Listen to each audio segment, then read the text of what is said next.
आप सभी को नमस्कार मेरी तरफ से। मुझे उम्मीद है आप सब स्वस्थ होंगे, सुरक्षित होंगे। शरीर को बना के रखिए, क्योंकि स्वस्थ शरीर में ही स्वस्थ मन का वास होता है। और जैसा कि मैं कई बार बोला हूं कि 2024 जो है वो गोल्डन अपॉर्चुनिटी है आपके लिए, सुनहरा अवसर है।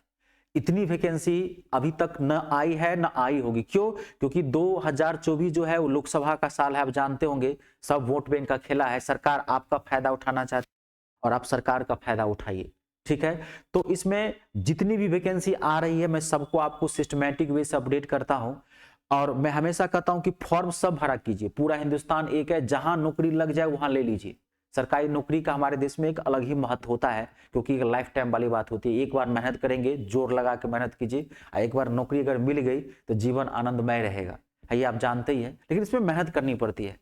आज के डेट में बिना हार्ड लेबर के आप गवर्नमेंट जॉब हासिल नहीं कर सकते हैं, चाहे वो ग्रुप डी का ही क्यों का वैकेंसी क्यों नहीं हो। और बाकी आप group A, group C, group B का भरेंगे तो हाई लेवल एग्जाम प्रोवाइड कराती है। तो पढ़ना है और फॉर्म सब भरना है। पढ़ाई के साथ साथ हर फॉर्म भरा कीजिए। इससे क्या होता है ना, आपको अपनी पावर का अंदाजा चलेगा। आप फॉर्म भरेंगे, समझ, एक पहलवान अगर दूध केला किशमिश खा के सिर्फ खटिया पे लेटा रहेगा, छत पे धूप लगा रहेगा, तो उसको अपने पावर का अंदाजा चलेगा जब तक वो रिंग में नहीं उतरेगा।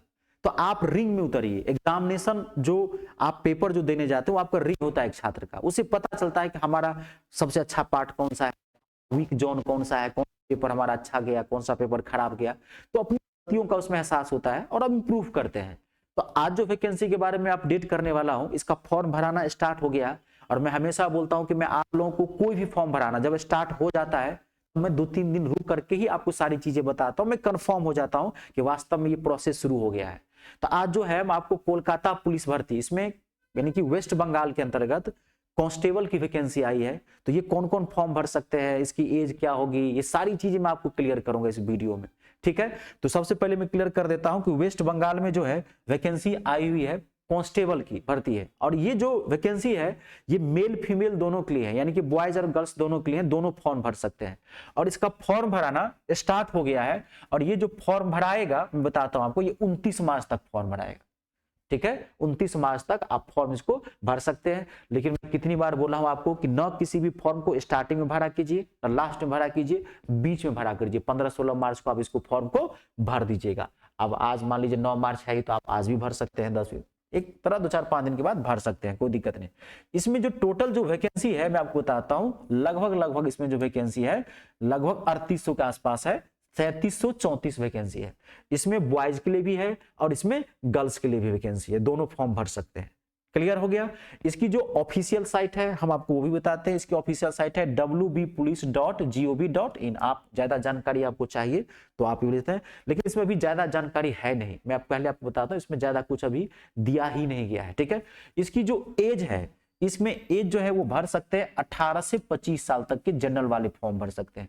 और ये कोई भी भर सकते हैं। अब ध्यान से सुन लीजिएगा, इस फॉर्म को कोई भी भर सकता है, हिंदुस्तान का कोई बच्चा। लेकिन हरियाणा पुलिस में क्या होता है, हरियाणा पुलिस में हरियाणा वाले ही भरेंगे। लेकिन दिल्ली पुलिस है, आप देखेंगे दिल्ली पुलिस में सबसे ज्यादा जो लोग होते हैं वो यूपी बिहार से होते हैं। होते हैं कि नहीं होते हैं? तो कुछ चीजों का क्राइटेरिया होता है। तो आप वेस्ट बंगाल में बहुत अच्छा, एक बहुत अच्छी पुलिस होती है, एक मतलब एक सेफ जोन में होता है। वहां के जो लोग हैं बहुत अच्छे होते हैं। एक आध फीसदी अब बात हो सकता है, बात अलग है, लेकिन वहां के लोग बहुत अच्छे होते हैं। एक शांत पुलिस मानी जाती है। अच्छी सैलरी भी होती है। लगभग आपकी स्टार्टिंग जो सैलरी है इसकी लगभग 32,000 के आसपास स्टार्टिंग सैलरी है उसकी। 26,800 बेसिक पे है, टीए मिला करके स्टार्टिंग आपको 32,000 के आसपास आती है। बाकी ये बढ़ते चला जाता है। खैर ये तो बात की बात है। ठीक है, तो 18 से 25 साल जनरल वालों के लिए, 3 साल वालों के लिए, ओबीसी वालों के लिए और एसटी/एससी वालों के लिए 5 साल की छूट है। इसको भर कौन सकता है? तो हिंदुस्तान का कोई भी छात्र भर सकता है जो 10वीं पास है। ये 10th बेस पे है। 10वीं अगर आप पास हैं, 10th पास हैं, तो आप ये फॉर्म भर सकते हैं, चाहे लड़का हो चाहे लड़की हो। अब आप जानते हैं क्योंकि ये डिफेंस है, पुलिस है, तो इसमें हाइट मांगता है। तो मेल के लिए जो इसमें हाइट है वो 160 सेंटीमीटर है और फीमेल जो हाइट है वो 160 सेंटीमीटर है। क्लियर हो गया। ओबीसी वालों के लिए यही हाइट है, मेल में चाहे हो चाहे फीमेल में हो। अगर आप एसटी/एससी में है तो थोड़ा इसमें आप हाइट घटा दीजिए, 2.5 सेंटीमीटर इसमें कम कर दीजिए और 2.5 सेंटीमीटर इसमें कम कर दीजिए। ठीक है, लेकिन जनरल वालों के लिए, ओबीसी वालों के लिए हाइट सेम है। अब इसमें रनिंग जो है वो 1600 मीटर की दौड़ 6.5 मीटर में कवर करना है मेल के लिए, और फीमेल के लिए इजी कर दिया है रनिंग। मात्र 800 मीटर की दौड़ जो है वो 4 मीटर में आपको कवर करना है। ठीक है। बाकी इसमें बेसिक चेस्ट वगैरह होता है, वो तो नॉर्मल अनएक्सपेक्टेशन मतलब जो है सो 80 है और फुला करके जो 83 है, ये तो नॉर्मली आप लोगों के पास होता ही, वेट वगैरह सब में कोई दिक्कत नहीं है, मैन होती है हाइट की। ठीक है, मैंने इसमें सारी चीजें बता दी है। इसका जो पेपर होगा, फॉर्म भराना शुरू हो गया है, पहले बोलते हैं आप फॉर्म जाकर के इसको भर दीजिए, डॉक्यूमेंट्स वगैरह सारा अपना लेटेस्ट फोटो रखिएगा, 3 महीने से ज्यादा पुराना फोटो नहीं होना चाहिए। ठीक है, ये सब थोड़ा ध्यान रखिएगा, फॉर्म भरते समय बहुत सारी चीजों को ध्यान रखा जाता है। ठीक है, एवरेज मार्क्स वगैरह थोड़ा अच्छे से डाल दीजिएगा, डेट ऑफ बर्थ अच्छे से डाल दीजिएगा। अब इसका जो एग्जाम होगा, एग्जाम जो होगा वो होगा अक्टूबर और नवंबर में, अभी डेट क्लियर नहीं किया गया है, अक्टूबर और नवंबर में डेट नहीं क्लियर किया गया है, लेकिन इतना दिया है कि अक्टूबर और नवंबर में इसका पेपर होगा। अब इसमें यह भी क्लियर नहीं है कि पहले फिजिकल होगा कि पहले पेपर होगा। ठीक है, अब जो इसमें अपडेट होगा वो हम आपको जरूर अपडेट करेंगे। पैटर्न क्या है एग्जाम का वो भी इसमें नहीं बताया गया, लेकिन मैं आपको इतना जरूर बताता हूं, हिंदुस्तान में अगर कोई भी गवर्नमेंट जॉब चाहिए तो 3 पेपर तो आएगा ही आएगा, मैथ, रीजनिंग और जीके जीएस। ठीक है, ये आपको पढ़ना है। अब इसमें इंग्लिश है या नहीं है, या कोई प्रॉपर लैंग्वेज देगा, हिंदी देगा या बंगला देगा, तो बंगला देगा तो बाहर वालों के लिए नहीं देगा, इतना मैं आपको कंफर्म कर देता हूं। ठीक है, उसके बदला में एक बंगला और हिंदी ऑप्शन में देता है।